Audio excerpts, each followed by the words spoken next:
Assalamualaikum warahmatullahi wabarakatuh. Hai teman-teman semuanya, kita berjumpa lagi. Nah, untuk bahasan kali ini ya, kita masih dalam pembelajaran daring, dimana untuk pembahasan pada pertemuan kali ini yaitu tentang modal kerja ya.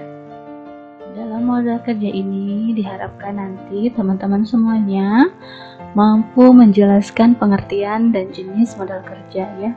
Kemudian mampu menghitung penentuan besarnya terkait pada kebutuhan modal kerja ya. Untuk modal kerja ini sendiri terkait pada seluruh dana yang digunakan untuk membiayai seluruh kegiatan operasi dalam perusahaan sehari-hari ya. Ini masuk dalam manajemen keuangannya jangka pendek.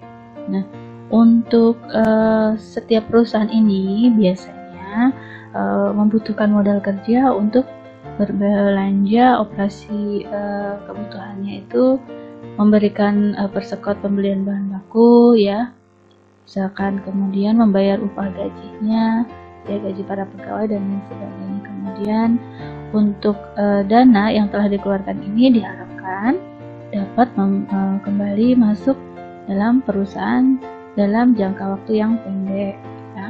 Ini harapan dari perusahaan karena diharapkan ada hasil penjualan yang didapatkan, hasil penjualan produksi perusahaan tersebut.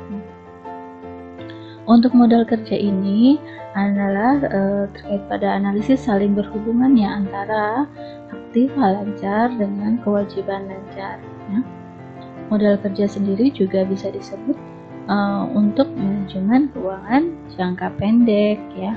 Kenapa? Karena dalam perspektifnya untuk manajemen jangka pendek ini merupakan upaya perusahaan untuk mengadakan penyesuaian keuangan terhadap perubahan jangka pendeknya ya. Perusahaan itu harus memberi tanggapan cepat dan efektif. Bila keputusan ini sangat penting karena sebagian besar waktu manajer keuangan ini digunakan untuk menganalisis setiap perubahan aktiva lancar dengan hutang lancarnya ya. Nah, ini untuk pengertian dari modal kerja ini ada juga terkait pada konsep modal kerjanya. Ada beberapa diantaranya ada konsep kuantitatif atau modal kerja kotor ya. Kemudian ada konsep kualitatif atau modal kerja bersih dan konsep fungsionalnya. Nah, untuk konsep kuantitatifnya seperti apa ya dalam modal kerja kotor ini ya. Ini terkait pada keseluruhan dari jumlah aktiva lancar saja ya. Contohnya dilihat dari kas ya, jumlah kas di sini sebesar Rp75.000, kemudian efeknya ini Rp180.000. Nah, untuk efek di sini dalam bahasa keuangan adalah merupakan seperti saham dan obligasi ya. Contohnya seperti itu. Nah, untuk piutang dagangnya di sini Rp150.000. Persediaan barangnya dianggap Rp120.000. Jadi untuk total jumlah kerja kotornya itu sebesar Rp525.000 ya. Rp525.000. Nah, kalau konsep kualitatif ini masuk dalam modal kerja bersih atau net working capital. Di sini terkait pada adanya kelebihan atau selisih dari jumlah aktiva lancar dengan hutang lancar. Dicontohkan ini aktiva lancarnya tadi berapa? Rp525.000. Nah, kemudian ada hutang lancarnya dari hutang dagang Rp100.000, kemudian hutang gajinya tadi Rp50.000, hutang pajak itu sebesar Rp50.000. Jadi total hutang itu Rp200.000. Nah, dari sini ya tadi kan pada modal kerja bersih itu terkait pada kelebihan atau selisih. Nah, maka besarnya jumlah modal kerja menurut konsep kualitatif adalah sebesar Rp325.000. Dari mana? Dari jumlah total aktiva lancar dikurangi dengan hutang lancar. 525 dikurangi 200 ya. Nah, untuk yang konsep fungsionalnya seperti apa? Nah, di sini untuk fungsi modal kerja ini memperoleh pendapatan income-nya ya. Konsepnya ini ada yang namanya present income atau future income. Nah, konsep ini menitik beratkan pada fungsi dana dalam menghasilkan penghasilan langsung atau current income-nya itu ya, yang present. Nah, ini tujuannya didirikannya perusahaan pada satu periode tertentu. Dalam present income atau current income ini ya, setiap dana yang dikerjakan atau digunakan dalam perusahaan adalah dimaksudkan untuk menghasilkan pendapatan ya.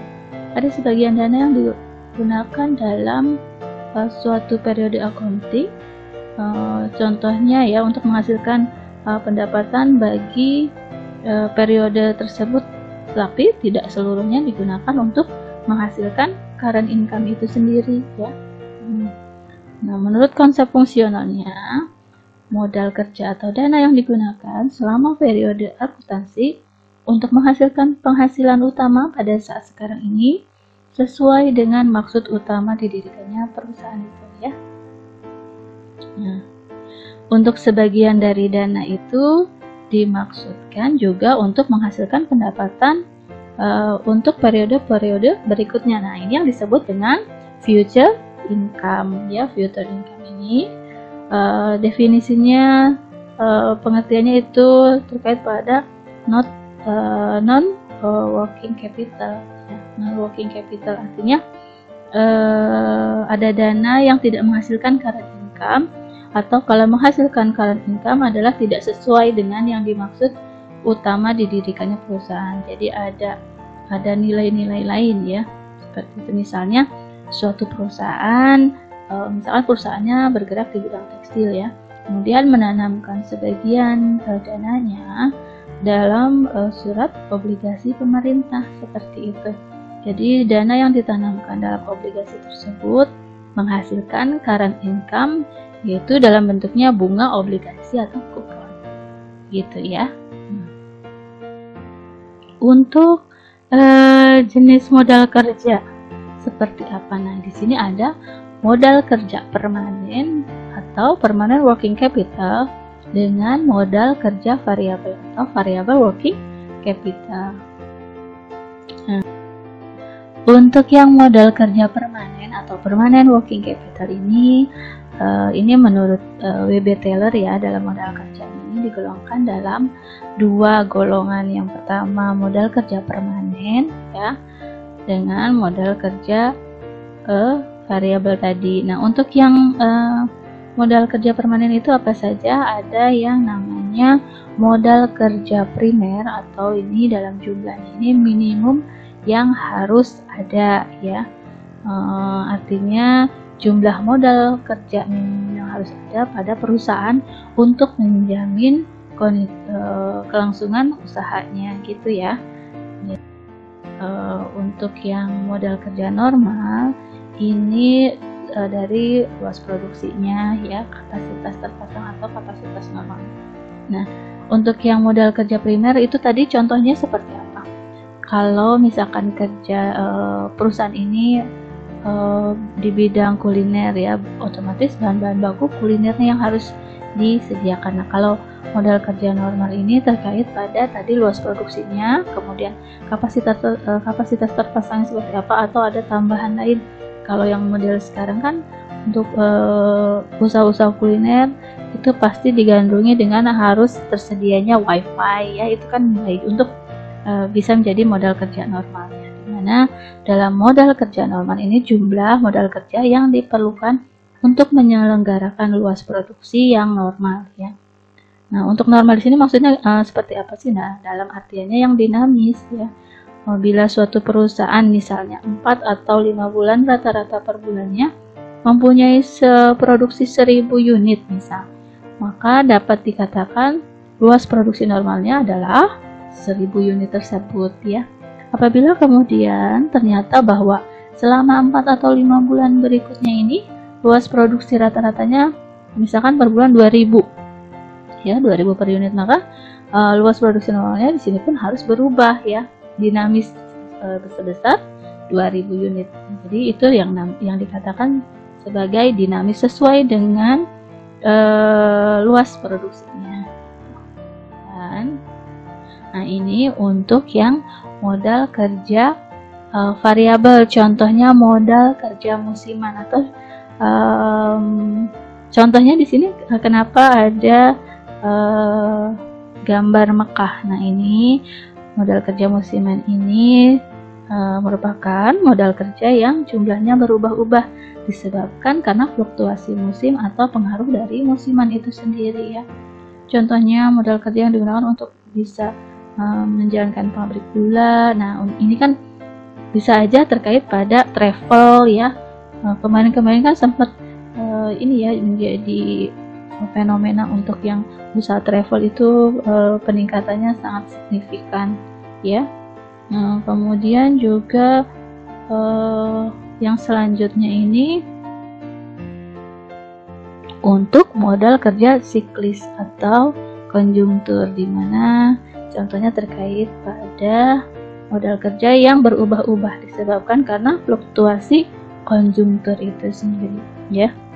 Jumlah modal kerja ini berubah-ubah sesuai dengan keadaan perekonomiannya. Kalau misalkan inflasinya sedang naik, nah ya kalau itu harus disesuaikan konjungtur sesuai dengan keadaan perekonomian di Indonesia. Kalau misalkan keadaan perekonomiannya baik, maka kebutuhan modal kerjanya juga akan meningkat.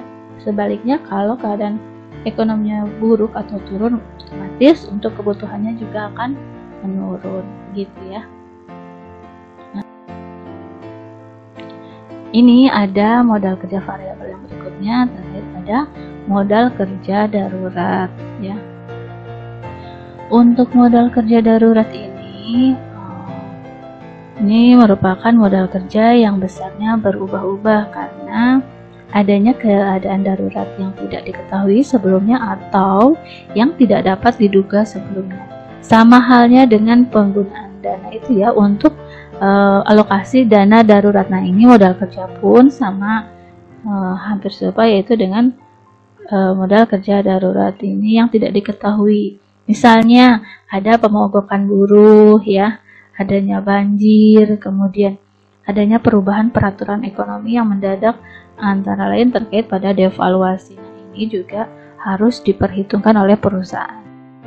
Nah, ini merupakan contoh kurva untuk modal kerja, di mana ini ada modal kerja minimum ya, kemudian ini modal kerja siklis ya.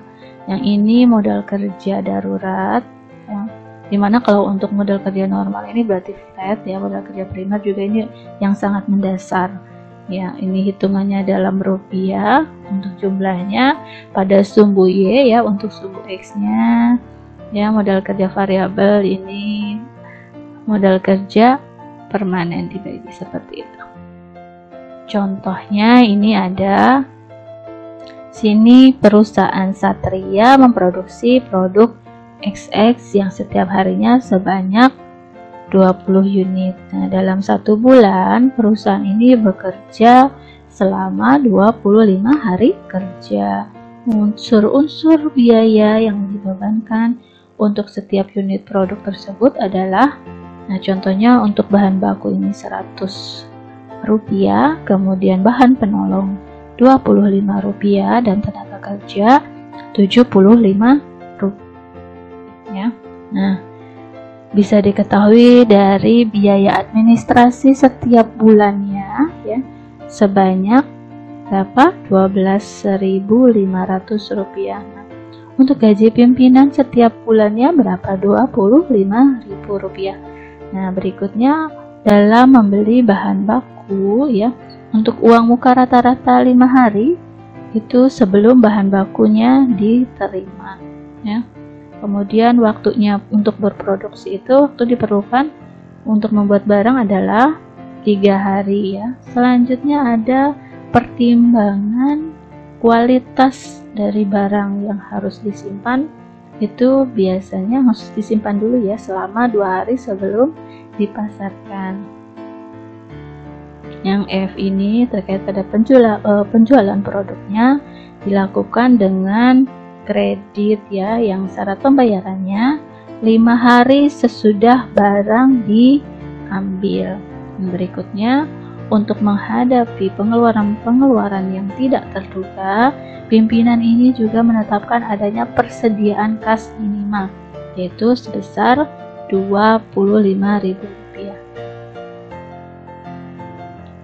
Dari waktu terikatnya dana dalam masing-masing unsur modal kerja tersebut ya, berapakah modal kerja yang diperlukan oleh perusahaan tersebut untuk dapat membiayai operasional ya secara kontinu. Kita contohkan yang pertama perlu diketahui ya dengan melihat